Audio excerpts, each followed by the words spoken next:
ಪಂಚರಾಜ್ಯಗಳ ಜೊತೆಗೆ ರಾಜ್ಯದ 2 ಕ್ಷೇತ್ರಗಳ ಬೈ ಎಲೆಕ್ಷನ್ ರಿಸಲ್ಟ್ ಕೂಡ ಹೊರಗೆ ಬೀಳುತ್ತೆ. ಸಿದ್ದರಾಮಯ್ಯ ಸರ್ಕಾರಕ್ಕೆ ಪ್ರತಿಷ್ಠೆಯ ಕಣವಾಗಿರುವಂಥ ಈ ಕ್ಷೇತ್ರಗಳಲ್ಲಿ ಯಾರಿಗೆ ವಿಜಯಮಾಲೆ ಬೀಳುತ್ತೆ ಅನ್ನುವಂಥ ಕುತೂಹಲ ಅಂತೂ ಇದ್ದೇ ಇದೆ. ದಾವಣಗೆರೆಯಲ್ಲಿ ಯಾರಿಗೆ ಬೆಣ್ಣೆ ಅನ್ನುವಂಥ ಪ್ರಶ್ನೆಗೆ ಇವತ್ತು ಉತ್ತರ ಸಿಗುತ್ತೆ.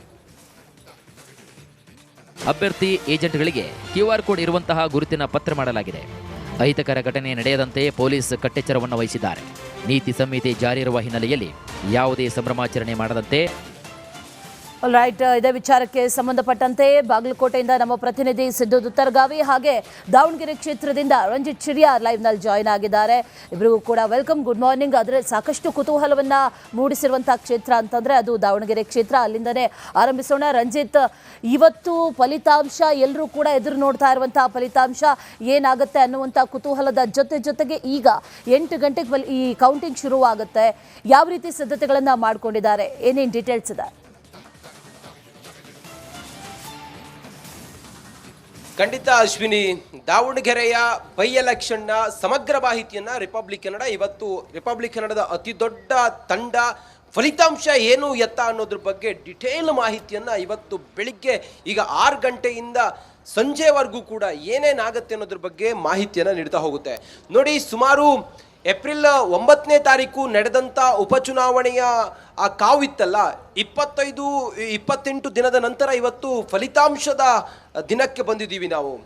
ಭಾರಿ ಕುತೂಹಲ ಇದ್ದಿದ್ದು ಏನಂತ ಕೇಳಿದರೆ, ಅಲ್ಲಿ ಮುಸ್ಲಿಂ ಮತಗಳು ಡಿವೈಡ್ ಆಗಿ SDPIಗೆ ಹೋಗಬಹುದು ಅನ್ನುವಂಥ ಲೆಕ್ಕಾಚಾರಗಳ ನಡುವೆ ಚುನಾವಣೆಯನ್ನು ಕಾಂಗ್ರೆಸ್ ಸರ್ಕಾರ ಹೋಲ್ ಆ್ಯಂಡ್ ಸೋಲ್, ಮುಖ್ಯಮಂತ್ರಿಗಳು ಉಪಮುಖ್ಯಮಂತ್ರಿಗಳು ಸೇರಿದಂತೆ ಎಲ್ಲ ಸಚಿವರುಗಳು ಹಾಗೆ ಅಧಿಕಾರಿಗಳು ಸಂಪೂರ್ಣ ಬಲಪ್ರಯೋಗ ಮಾಡಿ ಅಲ್ಲಿ ಚುನಾವಣೆಯನ್ನು ಗೆಲ್ಲೇಬೇಕು ಅಂಥೇಳಿ ಹರಸಾಹಸವನ್ನು ಮಾಡಿದರು. ಇವತ್ತು ಫಲಿತಾಂಶ ನೋಡಿ, ಸುಮಾರು 68.43% ಮತದಾನ ಆಗಿದ್ದಂಥ ದಾವಣಗೆರೆಯಲ್ಲಿ ಸಮರ್ಥ ಮಲ್ಲಿಕಾರ್ಜುನ್ ಅವರು ಗೆಲ್ತಾರಾ ಅಥವಾ ಶ್ರೀನಿವಾಸ ಟಿ ದಾಸಕರಿಯಪ್ಪನವರು ಗೆಲ್ತಾರ ಅನ್ನುವಂಥ ದೊಡ್ಡ ಪ್ರಶ್ನೆ ಇದೆ.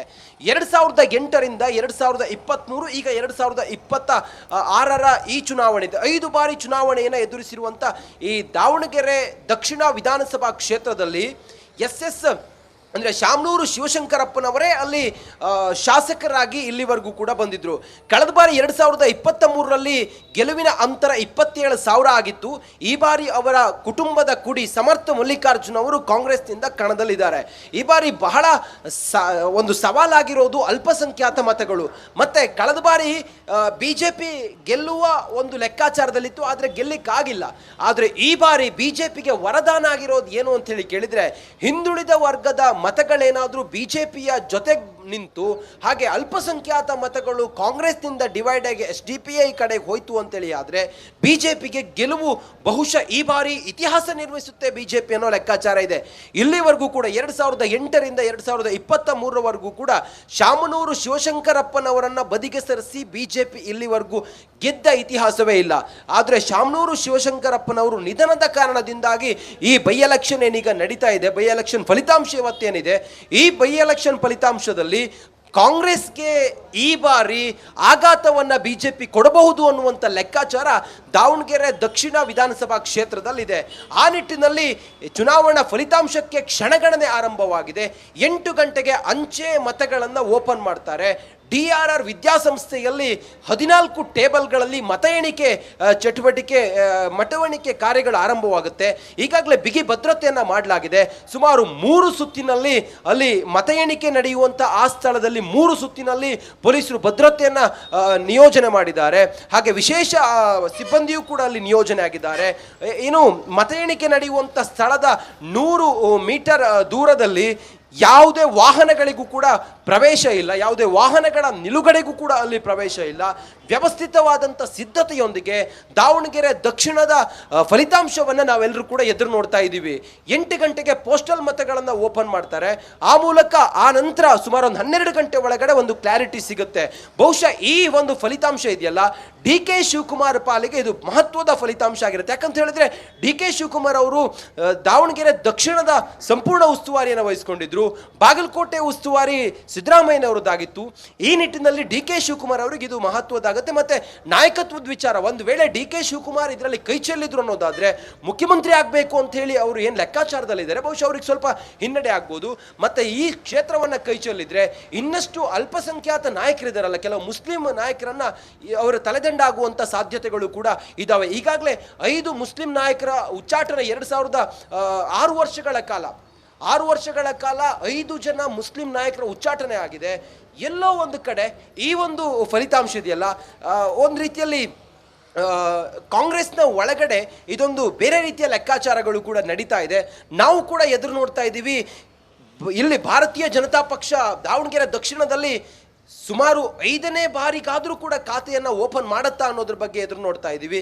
ಗೆಲುವಿನ ಅಂತರ ಏನಿರ್ಬೋದು, ಕಳೆದ ಬಾರಿ 27,000 ಲೀಡ್ ಇತ್ತು, 84,000 ಮತವನ್ನು ಪಡೆದುಕೊಂಡಿದ್ರು, 57,000 ಕಳೆದ ಬಾರಿಯ ಬಿಜೆಪಿ ಅಭ್ಯರ್ಥಿ ಪಡ್ಕೊಂಡಿದ್ರು. ಈ ಬಾರಿ ಅದೆಲ್ಲವೂ ಕೂಡ ಹೆಂಗಾಗತ್ತೆ ಅನ್ನೋದ್ರ ಬಗ್ಗೆ ಕುತೂಹಲ ಇದೆ. ಕಾಂಗ್ರೆಸ್ ಅನಾಯಾಸವಾಗಿ ಗೆಲ್ಕೊಂಡು ಬರ್ತಾ ಇದ್ದು ಅಂತ ದಾವಣಗೆರೆ ದಕ್ಷಿಣದಲ್ಲಿ ಶಾಮನೂರು ಶಿವಶಂಕರಪ್ಪನವರ ಕುಡಿ ಮೊಮ್ಮಗ ಈಗ ಸಮರ್ಥ ಶಾಮನೂರ್ ಅವರು ಕಣದಲ್ಲಿರೋದು.